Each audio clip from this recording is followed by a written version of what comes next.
이사야서 66장 1절에서 14절 말씀 저희들 한 절씩 교독하겠습니다. 여호와께서 이와 같이 말씀하시되 하늘은 나의 보좌요 땅은 나의 발판이니 너희가 나를 위하여 무슨 집을 지으랴. 내가 안식할 처소가 어디랴. 나 여호와가 말하노라. 내 손이 이 모든 것을 지었으므로 그들이 생겼느니라. 물은 마음이 가난하고 심령에 통회하며 내 말을 듣고 떠는 자 그 사람은 내가 돌보려니와. 소를 잡아 드리는 것은 살인함과 다름이 없이 하고 어린 양으로 제사 드리는 것은 개의 목을 꺾음과 다름이 없이 하며 드리는 예물은 돼지의 피와 다름이 없이 하고 분향하는 것은 우상을 찬송함과 다름이 없이 행하는 그들은 자기의 길을 택하며 그들의 마음은 가증한 것을 기뻐한즉 나 또한 유혹을 그들에게 택하여 주며 그들이 무서워하는 것을 그들에게 임하게 하리니 이는 내가 불러도 대답하는 자가 없으며 내가 말하여도 그들이 듣지 않고 오직 나의 목전에서 악을 행하며 내가 기뻐하지 아니하는 것을 택하였음이라 하시니라. 여호와의 말씀으로 말미암아 떠는 자들아 그의 말씀을 들을지어다. 이르시되 너희 형제가 너희를 미워하며 내 이름으로 말미암아 너희를 쫓아내며 이르기를 여호와께서는 영광을 나타내사 너희 기쁨을 우리에게 보이시기를 원하노라 하였으나 그들은 수치를 당하리라 하셨느니라. 떠는 소리가 성읍에서부터 들려오며 목소리가 성전에서부터 들리니 이는 여호와께서 그의 원수에게 보응하시는 목소리로다.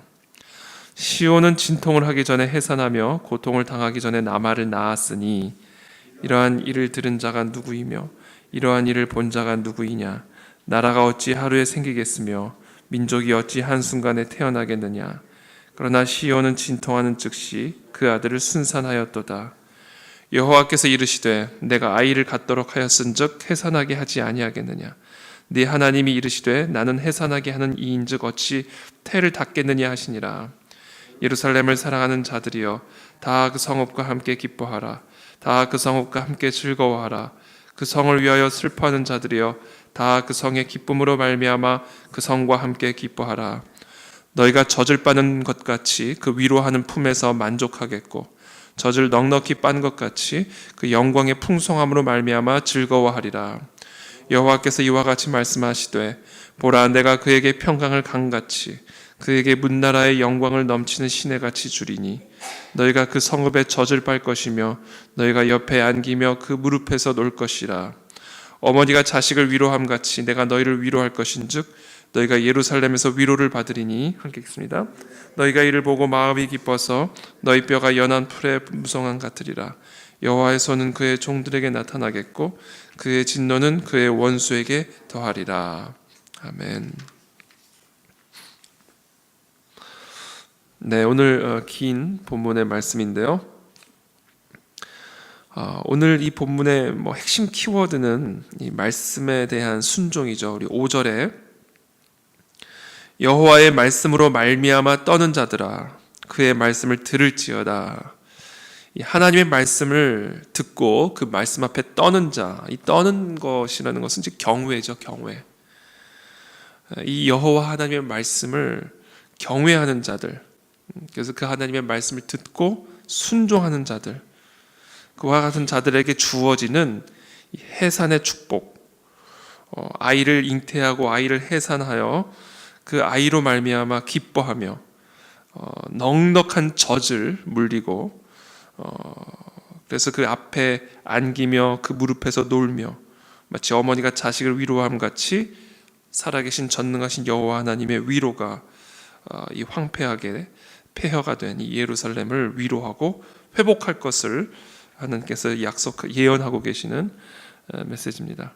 그래서 오늘 우리에게 주시는 첫 번째 그 메시지는 여호와 하나님의 말씀을 경외함으로 그 말씀에 순종하라라는 것이죠. 아무리 우리가 아름다운 성전을 지어도 하늘이 하나님의 보좌고 1절 말씀처럼 그리고 땅이 하나님의 발판인데 우리가 그 어떤 집을 지어드린들 하나님께서 안식할 수 있는 처소가 될 수가 있겠습니까? 하나님이 이 조그만 성전에 갇혀 계실 수 있는 분이 아니잖아요. 하나님의 보좌가 하늘이고 하나님의 발판이 이 땅인데, 이 온 땅인데 우리의 손으로 우리의 물질로 지어드린 그 집이 어찌 하나님께서 안식할 수 있는 처소가 될 수가 있겠습니까? 그러니까 우리가 어떤 소를 잡아 드리든 3절의 말씀처럼 어떤 살찐 소를 잡아 제물로 바쳐 드리든 어떤 어린 양으로 제물로 하나님께 바쳐 드리든 그것은 살인함과 다름이 없고 개의 목을 꺾음과 다름이 없는, 어떻게 보면 하나님 앞에서 아무런 의미가 없는 일이다라는 거죠. 아니, 그러니까 하나님 앞에서 소를 잡아 태우는 게 무슨 의미가 있습니까? 어린 양의 목을 꺾는 게 무슨 의미가 있겠어요? 그건 아무 의미가 없는 거죠, 사실은. 그게 의미가 있는 이유는 하나님이 그것을 하라고 명령하셨고 그 명령에 대해 순종을 했기 때문에 그것이 의미가 있는 것이지, 성전을 짓는 것 자체는 아무 의미가 없는 겁니다. 아무 의미가 없는 거죠. 살찐 소를 잡아드리고 어린 양을 잡아드리는 거, 그건 하나님 앞에서 정말 아무 의미가 없는 거다. 아무 의미가 없는 거다. 그게 의미가 있는 이유는 하나님의 명령에 순종하는 것이었기 때문에 그것이 의미가 있는 것이고, 그래서 그것이 하나님께서 기뻐 받으시는 향기, 번제, 화제가 될 수 있었다는 것이죠. 그러니까 핵심적인 키워드는 소를 잡아 제물로 드리는 게 핵심이 아니에요. 어린 양을 잡아 제사 제물로 드리는 것이 의미가 있는 게 아닙니다. 그것을 드릴 때, 소를 잡을 때, 어린 양을 잡을 때 나의 자아를 제물로 바치는 것에 의미가 있다라는 것이죠. 저는 우리 레위기 묵상할 때마다, 아니 하나님이 왜 이렇게 상세하게 양을 잡고 그 양의 기름을 떼고 어디서 태워야 되고 어떻게 태워야 되고 누가 태워야 되고, 그렇게 상세하게 레위기에서 그렇게 그냥 상세하게 제물을 바치는 방식에 대해서, 제사를 드리는 방식에 대해서 왜 이렇게 상세하게 명령하셨을까? 그러면서 더 기가 막힌 것은 그런 제물을 태울 때 그 향기가 하나님을 기쁘시게 하는 향기다. 아니, 어떻게 그런 게 하나님을 기쁘시게 하는 향기가 될 수 있을까? 제가 하와이에서 훈련 받을 때, 그 제자 훈련 받을 때, 아무래도 그 하와이다 보니까 이렇게 동물들이 많았어요. 실제로 양 목장들도 많았고, 우리가 레위기를 공부를 할 때 직접 양을 잡았습니다. 우리가 다 가진 않았지만 우리 스텝 한 분이 직접 가서 그 목장에 가서 그 양을 잡는 것을 녹화를 해가지고 저 이제 레위기를 공부할 때 강의실에서 이렇게 틀어줬거든요. 아, 너무 불쌍해요. 양을 목을 따고 피를 내고, 그 레위기에서 했던 그 식대로 이렇게 다 하는 거예요. 그러면 차마 볼 수가 없습니다. 징그러워가지고. 근데 하나님이 그걸 보면서 기뻐하셨다고 그러고, 그리고 그걸 태울 때 뭐 그 향기가 너무 하나님을 기쁘게 했다. 우리 모두가 막 눈살을 찌푸리고 봤거든요. 거의 뭐 볼 수가 없어가지고 잔인해서. 근데 그거를 하나님은 기뻐 보셨다. 그거를 매번 해야 되잖아요. 이스라엘 백성들은 그걸 매번 잡아가지고 배를 가르고 피를 붓고 태우고, 그걸 매번 그렇게 해야 속죄가 되잖아요. 속죄가. 그걸 할 때마다 이게 무슨 짓인가 그랬을 것 같아요. 할 때마다 지금 내가 지금 무슨 짓을 하나. 그 양이 그 당시 재산이죠. 재산. 이 멀쩡한 재산을 그냥 배를 가르고 피를 내고 태워버리고, 그러니까 할 때마다 회의감이 들었을 것 같은 생각이 드는 거예요.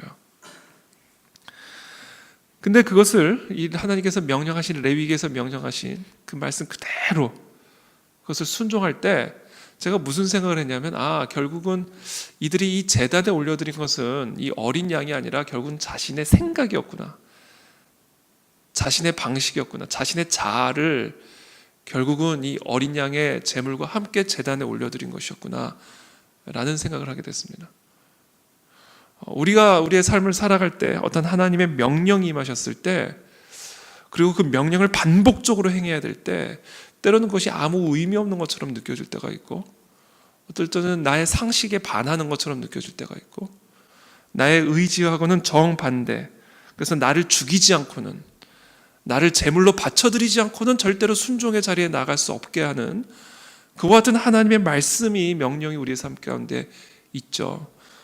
근데 그 말씀 앞에 오늘 본문처럼 떨므로 그 하나님의 말씀에 순종하는 나의 자아가 꺾이고 나의 자아가 제물로 바쳐드리는 그와 같은 순간에, 그와 같은 역사의 순간에 해산의 역사들이 일어난다는 거죠. 해산의 역사.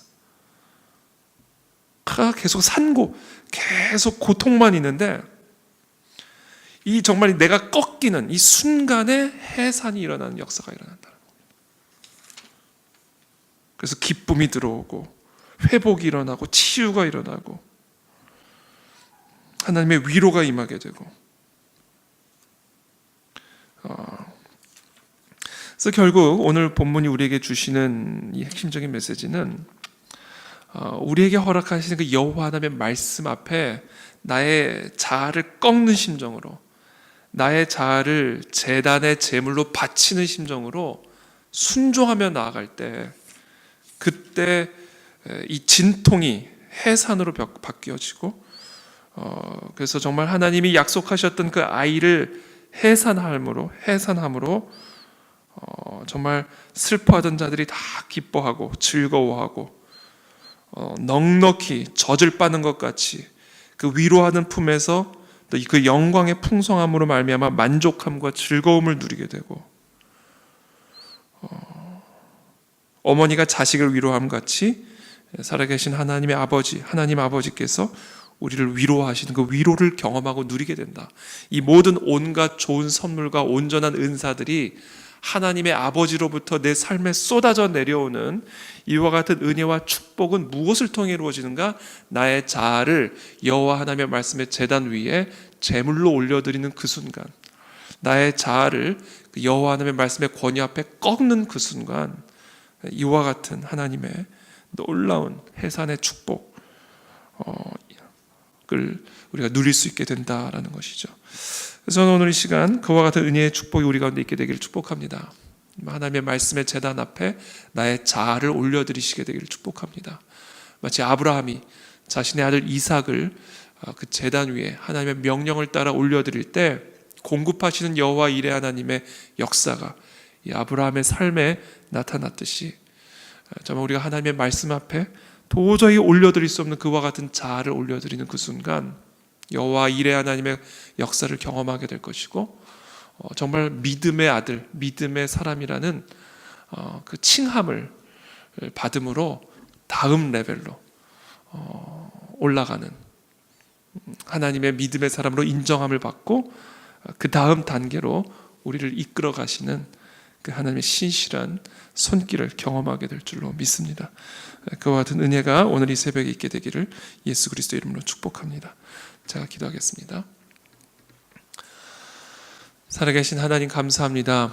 오늘 이 이사야서의 말씀처럼 정말 계속해서 하나님의 말씀의 제단 앞에 올려드리지 못하고, 나의 자아를 올려드리지 못하고, 계속 엉뚱한 어린 양들만 올려드리고 계속 엉뚱한 소만 잡아드리는 그와 같은 어리석은 모습이 우리 안에 있지 않은지 저희들이 다시 한번 우리 자신을 살펴보게 되기를 원합니다. 여호와 하나님께서 원하는 것은 순종이지 제사가 아님을 저희들이 오늘 이 말씀을 통해 다시 한번 기억합니다. 하나님의 말씀에 떨므로 순종하며 나아갈 때 우리의 삶에 잉태되었던 하나님의 놀라운 약속들이 비로소 해산되어지는 그와 같은 은혜의 축복을 우리 모두가 누리게 될 것을 믿습니다. 이 자리에 함께 우리 사랑하는 우리 모든 성도들의 삶에 그와 같은 순종의 역사를 허락하여 주시고, 하나님의 말씀의 제단 위에 나의 자아를 올려드리는 그와 같은 놀라운 획기적인 터닝 포인트가 우리 삶 가운데 있게 하여 주셔서 하나님 아버지로부터 내려오는 온갖 좋은 선물과 온전한 은사를 누리는 하나님의 자녀로서의 그 언약을 누리는 우리들의 삶이 되어질 수 있도록 은혜를 베풀어 주시옵소서. 감사하며 예수 그리스도의 이름으로 기도하옵나이다. 아멘.